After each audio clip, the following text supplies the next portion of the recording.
শিয়াদের সবচেয়ে ভয়ঙ্কর আকীদা হলো তারা মনে করে যে আমাদের হাতে যে কোরআন আছে সে কোরআন মিথ্যা। নাউজুবিল্লাহ, কোরআন মিথ্যা কোরআন। তারা বলে যে আবু বকর রাদিয়াল্লাহু আনহু, ওমর রাদিয়াল্লাহু আনহু এই দুইজন মিলে কোরআনকে বিকৃত করেছে। নাউজুবিল্লাহ।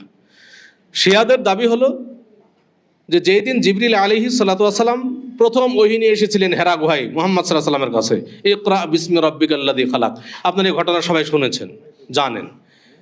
তাদের দাবি হলো যে ওই দিন ওহী আসার কথা ছিল আলী রাদিয়াল্লাহু আনহুর কাছে, কিন্তু জিবরিল আলাইহিস সালাতু ওয়াস সালাম ভুল করে মুহাম্মদ সাল্লাল্লাহু আলাইহি ওয়াসাল্লামের কাছে ওহী নিয়ে গেছে। শিয়াদের দাবি হলো আয়েশা রাদিয়াল্লাহু তাআলা আনহা, যিনি রাসূলুল্লাহ সাল্লাল্লাহু আলাইহি সাল্লামের স্ত্রী, সকল মুমিনের মা আয়েশা রাদিয়াল্লাহু তাআলা আনহা, তিনি নাকি জিনাকার। নাউজুবিল্লাহ।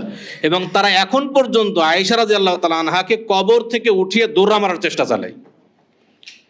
এরা কি, যদি আমরা কোরআন হাদিস যাচাই করি, এদের কি মুসলিম বলা সম্ভব?